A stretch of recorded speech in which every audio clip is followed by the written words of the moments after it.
Hello guys, നമ്മളിന്ന് നോക്കാൻ പോകുന്നത് സിമ്പിൾ ആവറേജ് പ്രൈസ് മെത്തേഡാണ്. ഇതിൻ്റെ മുമ്പത്തെ പോർഷൻസ് നമ്മൾ ഓൾറെഡി അപ്ലോഡ് ചെയ്തിട്ടുണ്ട്. അത് കാണാത്തവർക്ക് പ്ലേലിസ്റ്റിൻ്റെ ലിങ്ക് ഞാൻ ഡിസ്ക്രിപ്ഷനിൽ കൊടുത്തേക്കാം. അത് കണ്ടിട്ട് ഇത് നോക്കുക കേട്ടോ. സോ നമുക്ക് നോക്കാം. ഇവിടെ സിമ്പിൾ ആവറേജ് പ്രൈസ് മെത്തേഡിൽ ഇഷ്യൂ പ്രൈസ് കണ്ടുപിടിക്കുന്നത് ടോട്ടൽ ഓഫ് യൂണിറ്റ് പ്രൈസസും അതിൽ എത്ര പ്രൈസസ് ആണോ എൻ്റർ ചെയ്തിട്ടുള്ളത് അത് രണ്ടും കൂടെ ഡിവൈഡ് ചെയ്യുന്ന സമയത്താണ്. നമുക്കൊരു പ്രോബ്ലം ചെയ്യാം, അപ്പം മനസ്സിലാവും. ഇതാണ് നമ്മളുടെ ക്വസ്റ്റ്യൻ. ഇതിൽ നമുക്ക് ഡേറ്റ് തന്നിട്ടുണ്ട്, ദെൻ യൂണിറ്റ്സ് റിസിപ്റ്റ് കിട്ടിയതിൻ്റെ, ദെൻ റേറ്റ്, പിന്നെ ഇഷ്യൂ ചെയ്ത യൂണിറ്റ്സും തന്നിട്ടുണ്ട്.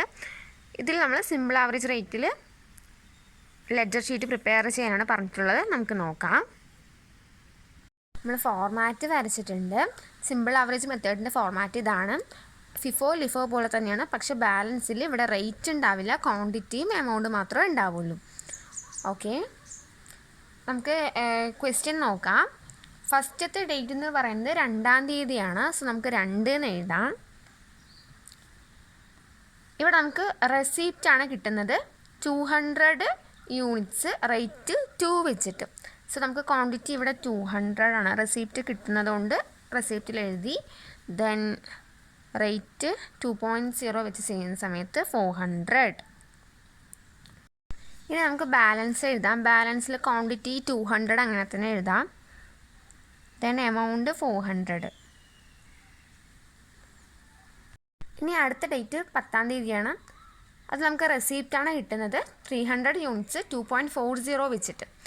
സോ 300 2.40 റെസിപ്റ്റ് ആയതുകൊണ്ട് നമ്മൾ റെസിപ്റ്റിൻ്റെ ഇതിൽ എഴുതി. എമൗണ്ട് രണ്ടും കൂടെ മൾട്ടിപ്ലൈ ചെയ്യുന്ന സമയത്ത് 720 കിട്ടി. നമ്മളിതിൽ ഫിഫോ ലിഫോ ഒക്കെ ആവുന്ന സമയത്ത് നമ്മൾ ആണെങ്കിൽ ഇവിടെ നമ്മൾ എന്ത് ചെയ്യുന്നു, ഇതേപോലെ എടുത്ത് താഴെ എഴുതും. പക്ഷേ ഇവിടെ ആകുമ്പോൾ അങ്ങനെയല്ല ചെയ്യേണ്ടത്. ഈ എമൗണ്ട് ഈ ക്വാണ്ടിറ്റീൻ്റെ കൂടെ ഈ 300 ആഡ് ചെയ്യുക. അപ്പോൾ എത്ര കിട്ടും നമുക്ക്? 500 കിട്ടും. ദെൻ ഈ എമൗണ്ട് ഉണ്ടല്ലോ, ഈ 400, ഇതിൻ്റെ കൂടെ 720 ആഡ് ചെയ്യുമ്പോൾ 1120 കിട്ടും. ഓക്കെ, ദെൻ അടുത്ത ഡേറ്റ് 15-ാം തീയതി 250 യൂണിറ്റ്സ് ഇഷ്യൂ ചെയ്യുന്നുണ്ട്. സോ ഡേറ്റ് നമ്മൾ 15 കൊടുത്തു. ഇഷ്യൂയുടെ കോളത്തിൽ നമ്മൾ എത്രയാണ് കൊടുക്കേണ്ടത്? 250. ഇനി നമ്മൾ റേറ്റ് ചെയ്യുമ്പോഴാണ് ഒന്ന് ശ്രദ്ധിക്കേണ്ടത്. റേറ്റ് എടുക്കുന്ന സമയത്ത് ഈ 500-ൽ നിന്നാണല്ലോ നമ്മൾ ഈ 250 രൂപ എടുത്തത്. ഈ 500 ഏതൊക്കെ ചേർന്നിട്ടാണ്? ഇത് രണ്ടും കൂടെ ചേർന്നിട്ടുള്ളതാണ് ഈ 500 എന്ന് പറയുന്നത്. സോ നമ്മൾ ഈ റേറ്റ് എടുക്കുന്ന സമയത്ത് ഇവിടെ 2 റേറ്റ് ഉണ്ട്. അപ്പോൾ നമ്മളതിൽ ഏത് റേറ്റ് എടുക്കേണ്ടത്? അപ്പോൾ നമുക്ക് എന്ത് ചെയ്യാന്ന് വെച്ചാൽ ഈ 2.0ൻ്റെ കൂടെ 2.40 ആഡ് ചെയ്യാം. എന്നിട്ട് ഡിവൈഡഡ് ബൈ, ഇവിടെ എത്ര എണ്ണമാണ് ഉള്ളത്? 2 എണ്ണമാണല്ലോ. അപ്പോൾ ഡിവൈഡഡ് ബൈ 2 ചെയ്യാം. ഓക്കെ, അപ്പം നമുക്ക് 2.2 ആണ് ആൻസറായിട്ട് കിട്ടുന്നത്.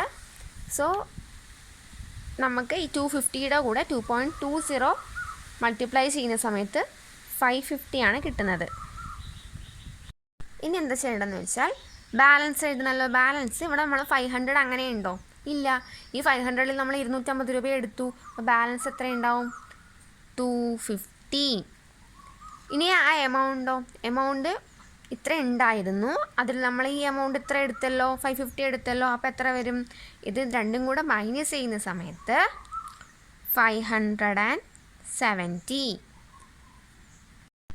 ഇനി അടുത്ത ഡേറ്റ് നോക്കാം. 18-ാം തീയതിയാണ്. സോ നമുക്ക് 18-ന് ഡേറ്റ് കൊടുക്കാം. അത് നമുക്ക് റെസിപ്റ്റാണ് കിട്ടുന്നത്, 250 യൂണിറ്റ്സ് വെച്ചിട്ട്. 250 യൂണിറ്റ്സ് 2.60 ആണ് റേറ്റ്. ഓക്കെ, കിട്ടുന്നത് കൊണ്ട് നമ്മൾ റെസിപ്റ്റിൽ എഴുതുന്നു. പിന്നെ ഇത് രണ്ടും കൂടെ മൾട്ടിപ്ലൈ ചെയ്യുമ്പോൾ 650 കിട്ടി. ബാലൻസിൽ നമ്മൾ എങ്ങനെ എഴുതുക? ഈ 550യും 250യും കൂടെ ആഡ് ചെയ്യുക. കാരണം ഇത് വന്നതാണല്ലോ, റെസിപ്റ്റ് ആണല്ലോ. അതുകൊണ്ട് ഇത് ആഡ് ചെയ്യുന്ന സമയത്ത് 500. ഈ 570യും എമൗണ്ട് എങ്ങനെ ആഡ് ചെയ്യുക? ഈ 570യും ഈ 650യും കൂടെ ആഡ് ചെയ്യുക. അപ്പോൾ നമുക്ക് എത്ര കിട്ടുക? 1220. ഇനി അടുത്തത് 20-ാം തീയതിയാണ്. സോ നമുക്ക് ഡേറ്റ് കൊടുക്കാം 20. 200 യൂണിറ്റ്സ് ആണ് ഇഷ്യൂ ചെയ്യുന്നത്. നമുക്ക് ക്വാണ്ടിറ്റീൻ്റെ അവിടെ 200 കൊടുക്കാം. റേറ്റ് എങ്ങനെയാണ് എടുക്കുക? നമുക്ക് റേറ്റ് എടുക്കുമ്പോൾ ഇവിടെ ശ്രദ്ധിക്കേണ്ട കാര്യം എന്താണെന്ന് വെച്ചാൽ, നമ്മൾ മുമ്പ് ഇഷ്യൂ ചെയ്തിട്ടുള്ളത് 250 യൂണിറ്റ്സ് ആണല്ലോ ഇവിടെ ഇഷ്യൂ ചെയ്തിട്ടുള്ളത്. അപ്പോൾ നമ്മൾ ഏതൊക്കെ റേറ്റാണ് എടുത്തത്? ഇത് രണ്ടും കൂടിയിട്ടാണ് എടുത്തത്. കാരണം ഈ 500 എന്ന് പറയുന്നത് ഏതൊക്കെയുള്ളതാണ്? ഇത് രണ്ടും കൂടെ ഉള്ളതാണ്. ഓക്കെ, അപ്പോൾ 250 പറയുന്ന സമയത്ത് ഈ 200 ഓൾറെഡി നമ്മൾ ഇതിൽ നിന്ന് എടുത്തു. ഓക്കെ, പിന്നെ ബാലൻസ് എമൗണ്ട് ഈ 300 ആണ് ഉള്ളത്. അപ്പോൾ നമ്മൾ ഇനി എടുക്കേണ്ടത് ഇത് ഓൾറെഡി പോയി.